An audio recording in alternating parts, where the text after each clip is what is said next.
और दूसरी बात, हम सिलगैना गए थे, वहां गौ उपचार केंद्र में जब जैत जा रहे थे तो गौ उपचार केंद्र में गए थे। सत्य कह रहा हूं, एक्सीडेंटल गायें पड़ी थी और वहां के बच्चे धन्य हैं। बच्चों, तुम्हारी उम्र नहीं है, लेकिन तुम्हारी श्रद्धा और भावना जो है सुमेर पर्वत से ऊंची निकल गई है। ऐसे हाथ फेर फेर करके गंगों की सेवा कर रहे हैं जिनके पैर कट गए, घाव हो गए। मैंने आंख से देखा, मैंने कहा धन्य है, गंगों की कितनी सेवा हो रही है। इसलिए वो गाय जहां गौ उपचार केंद्र है, तुम लोग जरूर सहयोग वहां भी पहुंचाओ और एक एम्बुलेंस की व्यवस्था वहां होनी चाहिए और सभी लोग जिम्मेदार हो जाएं। और मैंने मां साहब से कहा कि नहीं कहा कि एक एम्बुलेंस की व्यवस्था जरूर करवाओ, क्योंकि गौ माता जहां गिर जाती हैं वहां लाने वाला साधन नहीं है।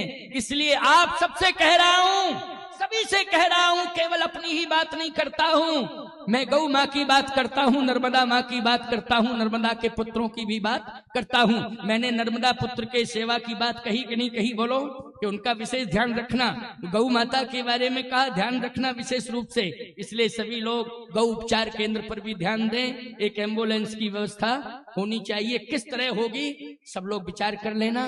वैसे मैंने माँ साहब से कहा, माँ साहब ने कहा सबसे सलाह करके महाराज जी हो जाएगा, गौ माता सब कुछ कराएंगी। ये तो संतोषजनक जवाब देते ही हैं, बहुत समर्पित हैं, मना तो ये कभी करते ही नहीं है। लेकिन आप सबसे भी कह रहा हूं कि आप सब लोगों को सोचना है और गौ उपचार केंद्र में एक गौ माता के लिए एम्बुलेंस की व्यवस्था हो जानी चाहिए। इसके लिए 51,000 रुपए का पहला मेरा योगदान होगा गौ माता के एम्बुलेंस के, ठीक है ना।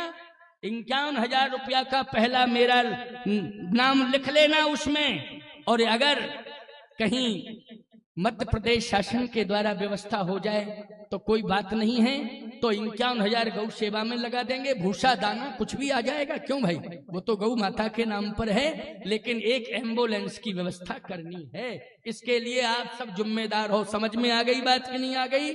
बस कल कहूंगा शेष चर्चा, कल कहूंगा। इसलिए कल विशेष रूप से विश्राम है कथा का, इसलिए सभी आना। संख्या बहुत है, पब्लिक बढ़ती ही जा रही है। बिल्कुल जहां फील्ड में निगाह डालो वहां जनता ही जनता दिखाई दे रही है।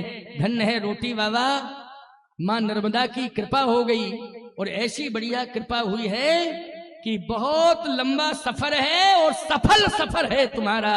तुम्हारे हाथों से बड़े बड़े यज्ञ होते रहेंगे हैं। नांदेड़ में इतिहास बन गया है, आगे भी बहुत बड़े बड़े विशाल आध्यात्मिक आयोजन होंगे। मेरा आशीर्वाद साधुवाद है, क्योंकि हम तो आशीर्वाद देने के अधिकारी हैं, इसलिए आशीर्वाद दे रहे हैं। आचार्य पद पर बैठे, आओ कीर्तन कर लो।